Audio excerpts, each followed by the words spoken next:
Hello, പുതിയൊരു വീഡിയോയിലേക്ക് എല്ലാവർക്കും സ്വാഗതം. ഇന്ന് ഞാൻ വന്നിട്ടുള്ളത് ഒരു ക്രിസ്മസ് സ്പെഷ്യൽ റെസിപ്പി ആയിട്ടാണ്. വേറൊന്നുമല്ല, നമ്മുടെ ബ്രോസ്റ്റഡ് ചിക്കനാണ്. നമ്മൾ KFC എന്നൊക്കെ വാങ്ങി കഴിക്കുമ്പോഴുള്ള അതേ ടേസ്റ്റ് അല്ലേ, ആ ടേസ്റ്റിൽ തന്നെ നമുക്ക് വീട്ടിൽ ഉണ്ടാക്കിയെടുക്കാം വളരെ കുറഞ്ഞ ചിലവിൽ. അപ്പം നമുക്ക് അധികം താമസിയാതെ വീഡിയോയിലേക്ക് പോയാലോ.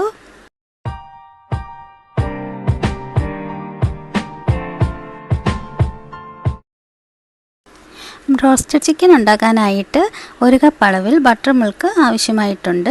ഞാനിവിടെ തൈരിലേക്ക് 1 കഷ്ണം ഉള്ളി കൂടി ചേർത്തിട്ട് ഒന്ന് അടിച്ചെടുത്തതാണ്. നിങ്ങൾക്ക് 1 കപ്പ് പാലിലേക്ക് കുറച്ച് വിനാഗിരി ഒഴിച്ച് ഒന്ന് പിരിയിച്ചിട്ട് അത് ബട്ടർ മിൽക്കായിട്ട് യൂസ് ചെയ്യാവുന്നതാണ്. ഇനി അതിലേക്ക് 1 ടീസ്പൂൺ അളവിൽ ഗാർലിക് പേസ്റ്റ് ചേർത്ത് കൊടുക്കുന്നുണ്ട്. ഗാർലിക് പേസ്റ്റ് കൂടി ചേർത്ത ശേഷം നന്നായിട്ട് തന്നെ ഒന്ന് ഇളക്കി എല്ലാം കൂടി ഒന്ന് യോജിപ്പിച്ചിട്ട് എടുക്കാം. ഇനി അഥവാ നിങ്ങളുടെ കയ്യിൽ ഗാർലിക് പേസ്റ്റ് ഇല്ലയെന്നുണ്ടെങ്കിൽ ഒരു 3-4 കഷ്ണം വെളുത്തുള്ളി എടുത്ത് നന്നായിട്ടൊന്ന് ചതച്ച ശേഷം അത് 1 ടീസ്പൂൺ അളവിൽ ഇതിലേക്ക് ചേർത്ത് കൊടുക്കാവുന്നതാണ്. അതുമല്ലെങ്കിൽ ഒരു ചെറിയ കഷ്ണം സവോളയും കുറച്ച് വെളുത്തുള്ളിയും കൂടി നന്നായിട്ട് ചതച്ച ശേഷം ഇതിലേക്ക് 2 ടീസ്പൂൺ അളവിൽ ചേർത്ത് കൊടുക്കാം. ഇനി അതിലേക്ക് 1 ടീസ്പൂൺ അളവിൽ കുരുമുളക് പൊടി, 1.5 ടീസ്പൂൺ അളവിൽ ചില്ലി പൗഡറും കൂടി നമുക്ക് ചേർത്ത് കൊടുക്കാം. ഇനി അതിലേക്ക് ഒരു 2 ടേബിൾ സ്പൂൺ അളവിൽ വിനാഗിരി ആവശ്യമായിട്ടുണ്ട്, അതുകൂടി നമുക്ക് ചേർത്ത് കൊടുക്കാം. ശേഷം ഒരു 1/4 ടീസ്പൂൺ അളവിൽ ബേക്കിംഗ് സോഡയും ചേർത്ത് നന്നായിട്ട് തന്നെ ഒന്ന് ഇളക്കി കൊടുക്കാം. എല്ലാം കൂടി നന്നായിട്ടൊന്ന് ഇളക്കി യോജിപ്പിച്ചിട്ട് എടുക്കണം. ഇനി അതിലേക്ക് നമ്മൾ ഇതുവരെ ഉപ്പ് ചേർത്തിട്ടില്ല, അപ്പോൾ ഞാനിവിടെ 1 ടീസ്പൂൺ അളവിൽ ഉപ്പ് ചേർത്ത് കൊടുക്കുന്നുണ്ട്. അതുകൂടി ചേർത്ത് നന്നായിട്ട് തന്നെ ഒന്ന് ഇളക്കിയിട്ട് എടുക്കാം.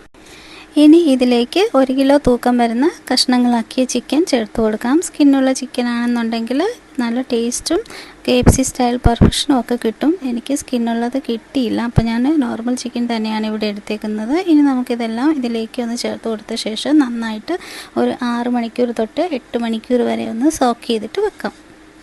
ഇത് ഞാൻ രാവിലെ തന്നെ ഒന്ന് പ്രിപ്പയർ ചെയ്ത് ഫ്രിഡ്ജിലേക്കൊന്ന് മാറ്റി വെച്ച് കൊടുക്കുന്നുണ്ട്. അപ്പോൾ വൈകിട്ടത്തേക്ക് നമുക്ക് ബ്രോസ്റ്റഡ് ഉണ്ടാക്കിയെടുക്കാം. വൈകിട്ടായി ആദ്യം തന്നെ നമുക്ക് ചിക്കൻ എടുത്തൊന്ന് പുറത്ത് വെക്കാം, അതിൻ്റെ തണുപ്പൊക്കെ ഒന്ന് മാറി വരട്ടെ. ഇനി നമുക്ക് ഒരു ബൗളിലേക്ക് 1 മുട്ട പൊട്ടിച്ചൊഴിച്ച് കൊടുക്കാം. ശേഷം അതിലേക്ക് ഒരു 1/2 കപ്പ് മൈദ ചേർത്ത് കൊടുക്കാം. ഇനി അതിലേക്ക് ഒരു 2 ടേബിൾ സ്പൂൺ അളവിൽ കോൺഫ്ലോർ ചേർത്ത് കൊടുക്കുക. നിങ്ങളുടെ കയ്യിൽ കോൺഫ്ലോർ ഇല്ലയെന്നുണ്ടെങ്കിൽ 2 ടേബിൾ സ്പൂൺ അരിപ്പൊടി ചേർത്ത് കൊടുത്താലും മതിയായിരിക്കും. ഇനി അതിലേക്ക് ഒരു 1/4 ടീസ്പൂൺ അളവിൽ ഉപ്പും 1 ടീസ്പൂൺ അളവിൽ ജിഞ്ചർ ഗാർലിക് പേസ്റ്റും കൂടി ചേർത്ത് കൊടുക്കാം. ജിഞ്ചർ ഗാർലിക് പേസ്റ്റ് ഇല്ലയെന്നുണ്ടെങ്കിൽ നിങ്ങൾക്ക് കുറച്ച് വെളുത്തുള്ളിയും കുറച്ച് ഇഞ്ചിയും കൂടി എടുത്ത് നന്നായിട്ട് ചതച്ച ശേഷം അത് ഇതിലേക്ക് 1 ടീസ്പൂൺ അളവിൽ ചേർത്ത് കൊടുക്കാവുന്നതാണ്.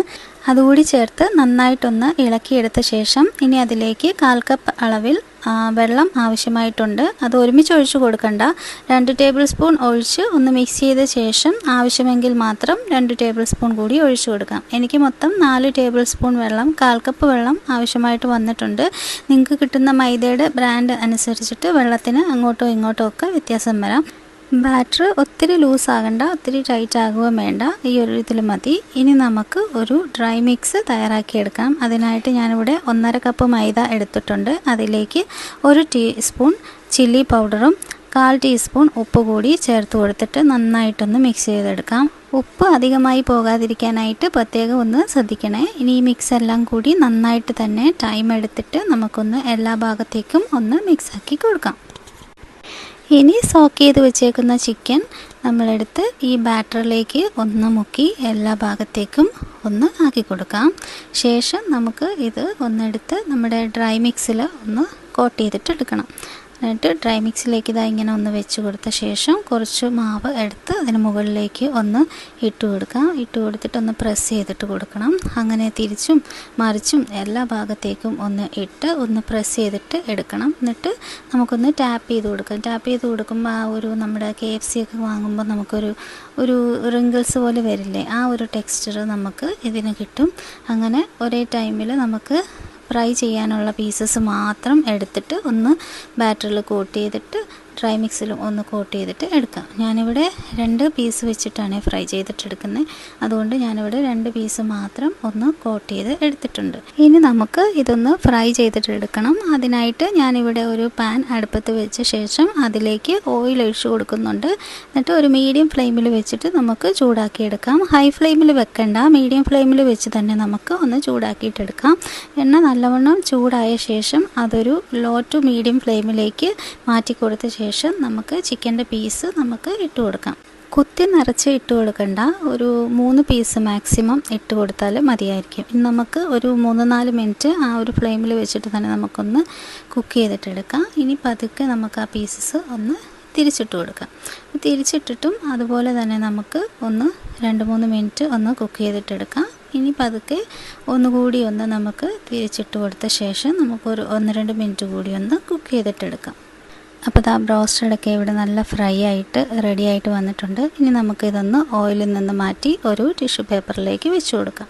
അങ്ങനെ ബാക്കിയുള്ള എല്ലാ പീസസും ഞാനിവിടെ ഫ്രൈ ചെയ്തിട്ട് എടുക്കുന്നുണ്ട്. അടുത്ത പീസസ് ഇടുന്ന ടൈമിൽ എണ്ണയിൽ എന്തെങ്കിലും പൊടിയുണ്ടെങ്കിൽ അതൊക്കെ ഒന്ന് മാറ്റി കൊടുത്തിട്ട് വേണേൽ പീസ് ഇട്ട് കൊടുക്കാനായിട്ട്, അല്ലെങ്കിൽ എല്ലാം കൂടി കരിഞ്ഞു പോകും. അപ്പോൾ ഞാൻ ദാ ഇവിടെ എല്ലാ പീസസും ഒന്ന് ഫ്രൈ ചെയ്ത് എടുത്തിട്ടുണ്ട്. അപ്പോൾ ദാ ഇവിടെ നമുക്ക് ഈ ചിക്കൻ പീസസ് എല്ലാം വളരെ ഭംഗിയായിട്ട് തന്നെ ഫ്രൈ ആയിട്ട് കിട്ടിയിട്ടുണ്ട്. നിങ്ങൾക്ക് കാണുമ്പോൾ തന്നെ അറിയാമല്ലോ, ആ KFC സ്റ്റൈൽ നമുക്ക് KFC എന്നൊക്കെ മേടിക്കുമ്പോൾ കിട്ടുന്ന അതേ ഒരു കളറും ആ ഒരു ടെക്സ്ചറും ഒക്കെ കിട്ടിയിട്ടുണ്ട്. ടേസ്റ്റ് ആണെങ്കിലും ഒരു 95% ടേസ്റ്റ് നമുക്ക് സെയിം ടേസ്റ്റ് തന്നെ കിട്ടുന്നുണ്ട്. നിങ്ങൾ ഈ രീതിയിൽ ഉണ്ടാക്കി നോക്കിയിട്ടില്ലെങ്കിൽ ഒന്ന് ഉണ്ടാക്കി നോക്കണേ, നിങ്ങൾക്ക് തീർച്ചയായും ഇഷ്ടമാകും. വീഡിയോ കാണുന്ന കൂട്ടുകാർ സബ്സ്ക്രൈബ് ചെയ്യാതെ കാണുവാണെങ്കിൽ പ്ലീസ് ഒന്ന് സബ്സ്ക്രൈബ് ചെയ്ത് സപ്പോർട്ട് ചെയ്യണേ. കൂടാതെ വീഡിയോ ഇഷ്ടമായാൽ നിങ്ങളുടെ ഫാമിലിക്കും ഫ്രണ്ട്സിനും ഒക്കെ ഒന്ന് ഷെയർ ചെയ്ത് കൊടുക്കണേ. എല്ലാ നല്ല കൂട്ടുകാർക്കും ക്രാഫ്റ്റി ഫ്ലേവേഴ്സിൻ്റെ അഡ്വാൻസ് ഹാപ്പി ക്രിസ്മസ്. ഇന്നത്തെ വീഡിയോ എല്ലാവർക്കും ഇഷ്ടമായി എന്ന് കരുതുന്നു. പുതിയൊരു വീഡിയോയുമായി കാണുന്നത് വരെ thanks for watching and bye bye.